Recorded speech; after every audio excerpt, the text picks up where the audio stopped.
everyone, I'm back again here for another update. This is the first day of October 2020. Just coming up on 9 a.m. local time on I-84 westbound in Idaho.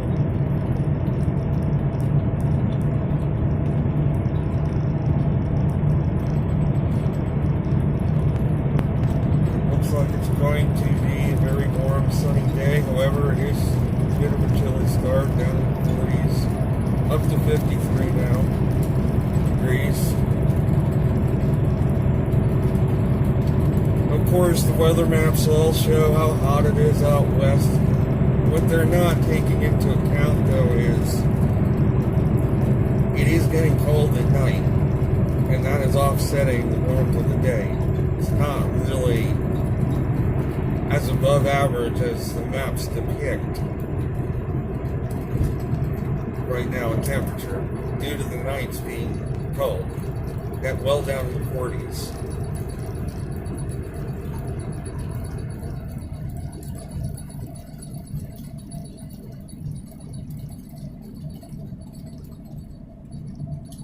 So what I'm going to talk a little bit about here this morning is, first of all,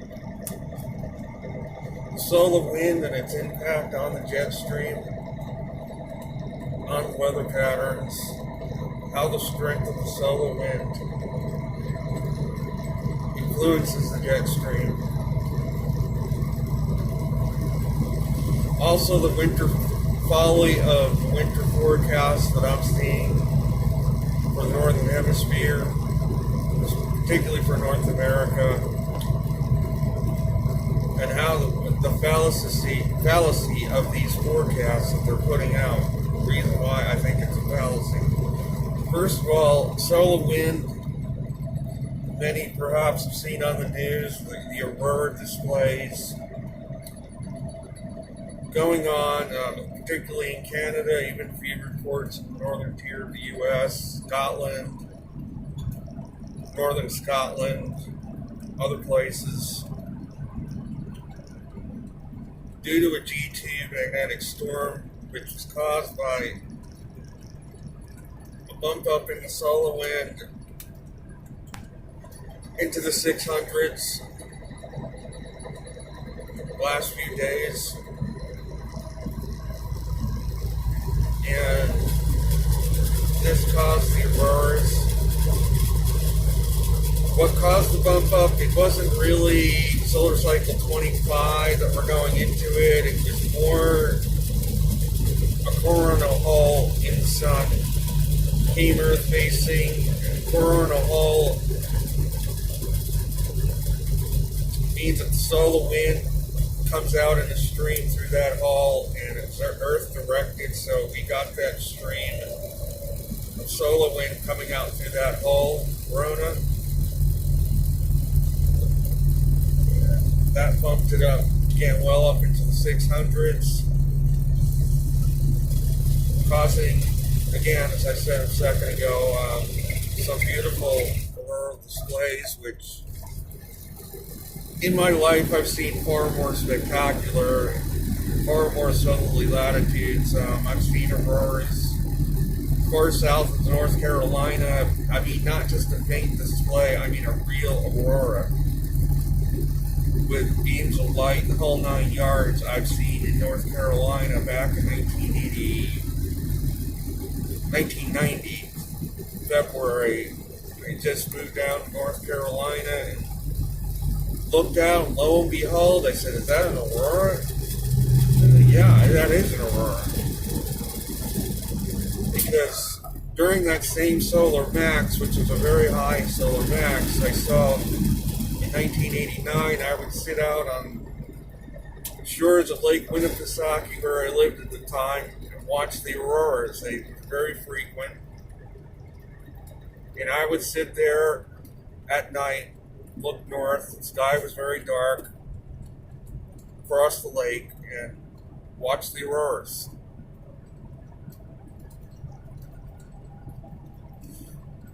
We had another very high solar cycle and a long one lasted quite a long time, which is the reason for the warmth in 2005, all the hurricanes.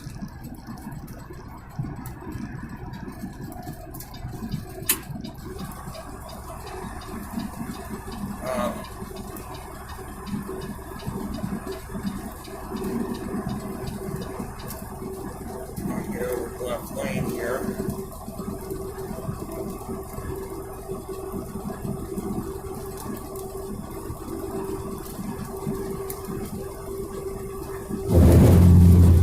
That solar cycle max lasted from late 1997 all the way to early 2006. The sun remained in an elevated state of activity during that time period. Though the max wasn't quite as high as 1991, the sun remained for a prolonged period in an elevated state of activity and saw a magnificent auroral display in, I think it was late November 2003, I think it was. There was a tremendous auroral display that encompassed the whole sky in southern Maine. And also during that max, I think it was the fall of 2001, I think it was, I saw in November a magnificent red auroral display in the sky in southern Maine. During the wee hours of the morning, there were brilliant red beams of light shooting across the sky. So I have a lot of experience with seeing auroras. I looked to see if I would see one with this latest, but in Wyoming, where I was at the time, did not see any sign of it. Because back then, the solar max, the activity was much higher than it has been in recent times. So the displays went much further south than living in northern Maine. I only saw it since moving up there in 2004. I have only seen the aurora maybe very faint display, maybe one or two times. Nothing like the ones I saw back in early 2000s or 1990. But I'm going to get now into how an elevated solar wind affects the jet stream. I noticed that in the last few days, the flow became more zonal, and the jet stream picked up in its speed. I noticed coming westbound, I was battling a northwest wind all the way from Ohio all the way into Wyoming, that whole area. The wind was coming out of the northwest, meaning that the flow of the jet stream was horizontal. The low pressure systems, got energized, but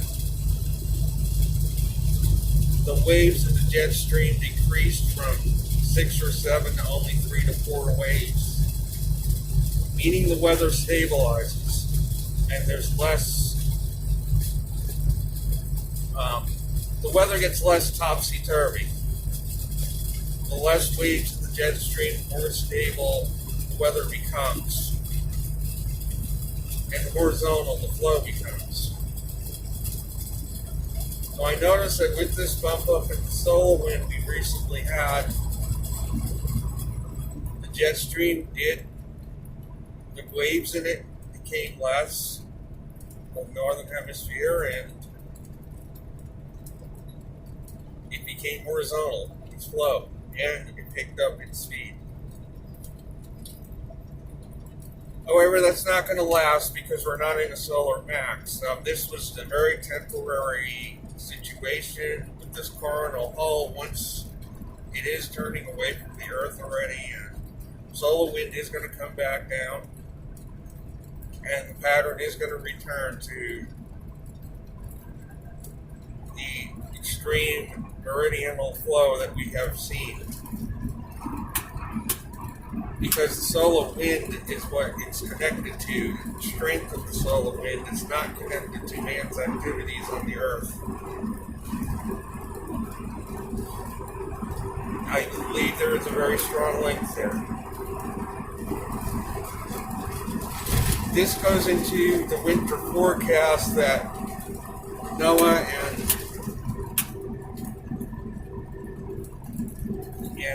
AccuWeather has put out for the U.S.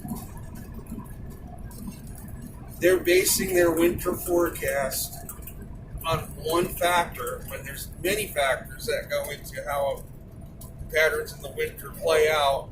They're focusing on only one factor. They're ignoring one very important factor, which is solar activity, strength of the solar wind, and how that influences the jet stream. They are ignoring that factor and putting all their chips on the fact that there's a La Nina and this is how the jet stream is going to go, and they're basing it all on the past. And we can't really base it too much on the past because the sun was behaving differently in the past than it is now. And the reason we're getting this La Nina is for a different reason than what we have had in the past. In the past, we got a La Nina as a seesaw effect, a bounce back from El Ninos. In nature, everything always bounces back the other way, like a seesaw. If seesaw goes way up, it comes back down. The seesaw, when the sun was very active, we got a lot of El Ninos. We would get a strong El Nino, and then we'd get a bounce back a year or two later into La Nina. Now, this La Nina is happening for a different reason. It's a general cooling of the oceans caused by a reduction in solar activity, a long-term reduction.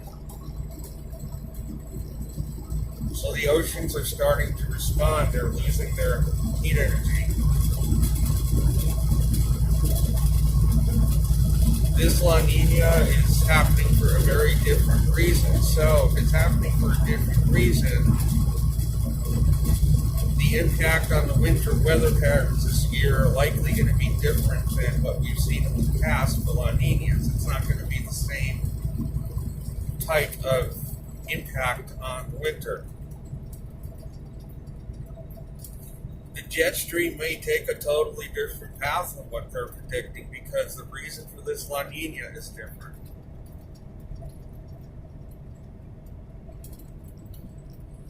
That's why I say it's a fallacy, because they're setting themselves up. It's all left brain thinking, logic, not right brain, where prediction is an art, where you don't look at it in terms of models, in terms of what has happened before. You look at it for what's going on present with the weather patterns. We have a very meridional jet stream as a whole. The sun is inactive as a whole. So most of the winter is likely going to be dominated by a meridional flow in the jet stream. That means more storminess. That means more extremes in temperature. That means an overall colder winter. Some areas may get off easy, but others are going to get slammed.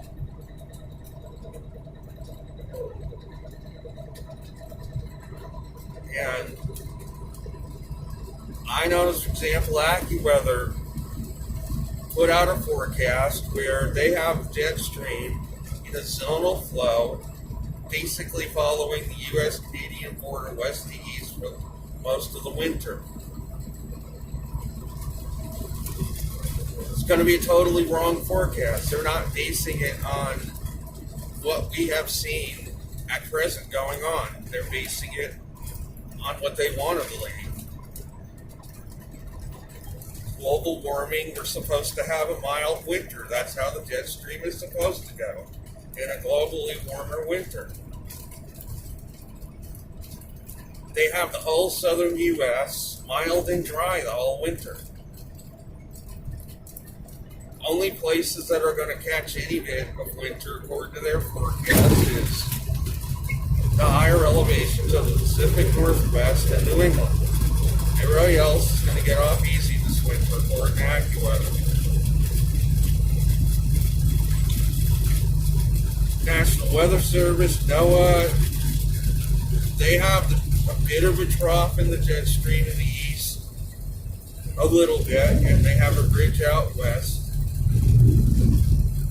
Again, pretty much a zonal, maybe a bit less zonal than what AccuWeather has it, but looking at their maps, they have the jet stream pretty much following a zonal, maybe a slight trough in the east, a bit more than what AccuWeather, as I said.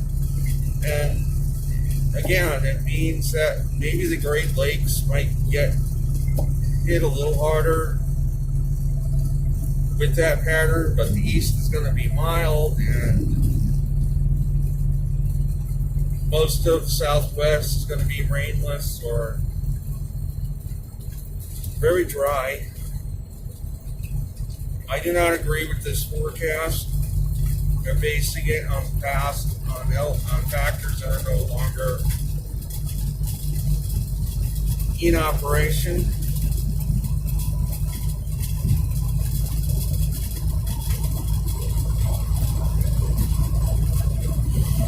AccuWeather is predicting that the southeastern U.S. is going to have a record warm winter. I do not agree with that either. Though they may have above normal temperatures, however, if the southeastern ridge sets up, which during La Niñas happens a lot.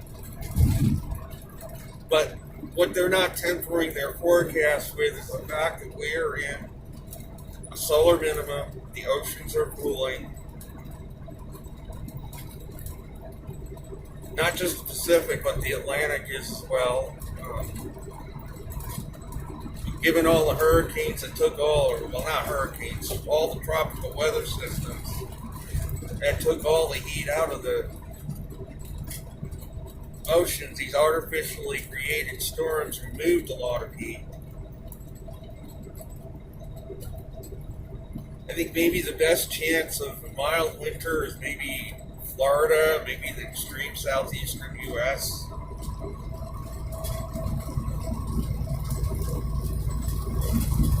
And maybe Southern California, perhaps. I think everybody else is going to get hammered.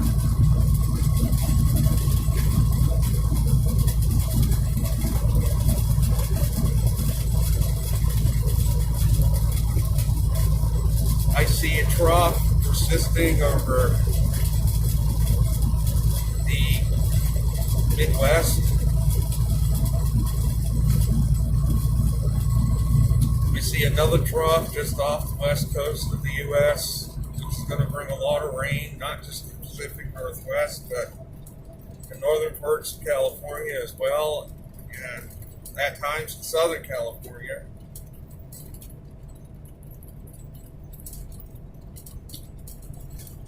I don't think the Southwest is going to be as dry as what they're saying. It's going to be a lot more precipitation overall.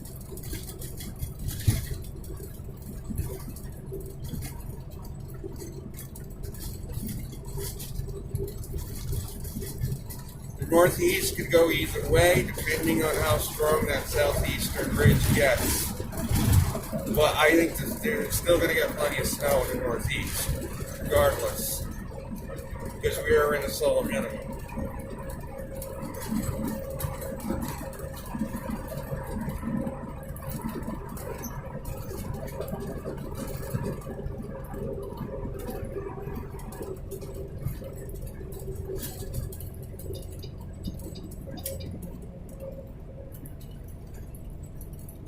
So those are my thoughts on the winter of 2020 to 2021 in Europe.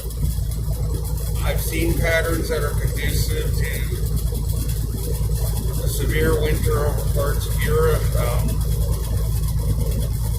British Isles, I'd say, should brace for a pretty snowy winter if the patterns that I've seen persist. They're going to get the beast from the east and probably above average snowfall there. Get ready is what I say. If these patterns persist, the sun remains quiet like it's been.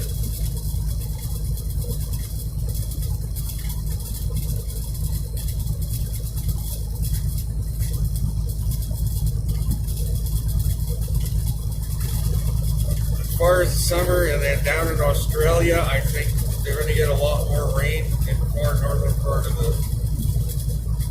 Australia because the subtropical high is going to be weak. That's going to allow these tropical lows to spread out over a larger area and bring increased rainfall to northern Australia during the summer. However, central and southern Australia, because that high is going to be burnt over them, may be quite hot.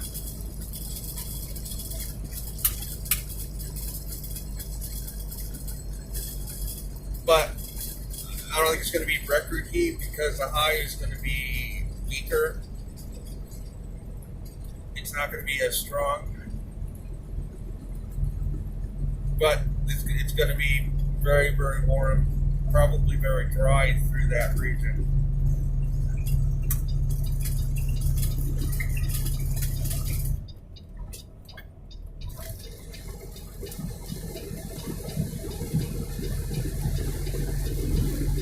Once we get into summer, that is, it's going to be a late arrival of summer. They're still getting pounded with cold air blasts and even some snow, even now. Southern Australia.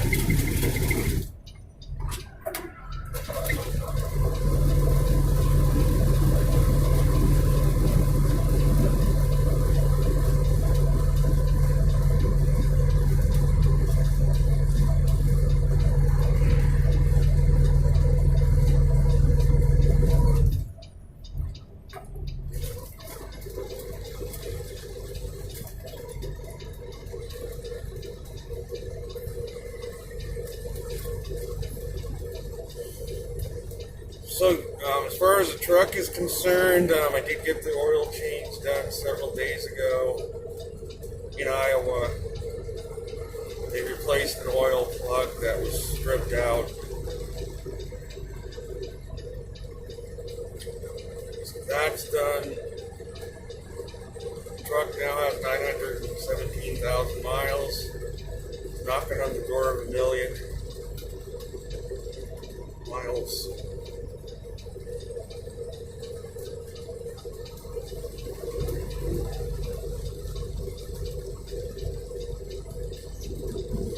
This online course I mentioned involves 24 other people and myself. It's a group coaching session. My two main goals for this course are to feel more connected with my true self and to connect with like-minded people. Those are my two goals I've put out for this course.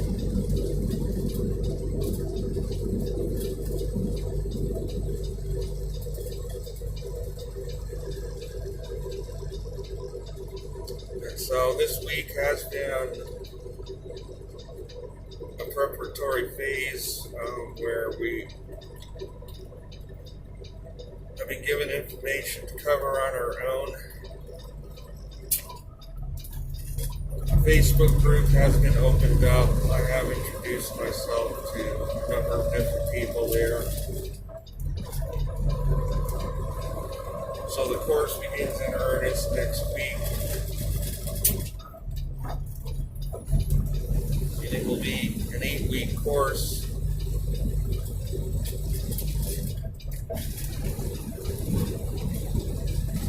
On becoming better connected with self. Beyond that, I have in mind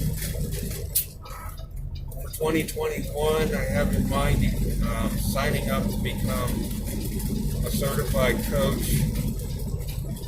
But I think I have in mind who I want to go with for that.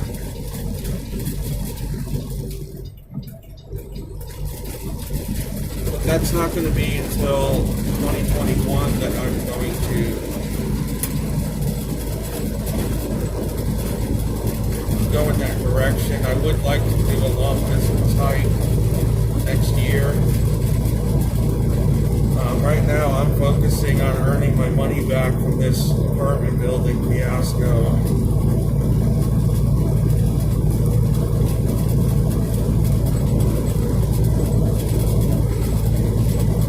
That I've described in previous videos of what happened with that. Which still is pending. We're still waiting to hear back from the town managers on when they want the building shut down, so that I can get these tenants out who are not paying rent, and shut this building down. There is one tenant who is still paying rent. As a matter of fact, he paid his rent today. It's October 1st. So I'm going to try to find a way to show him some special favor in this situation.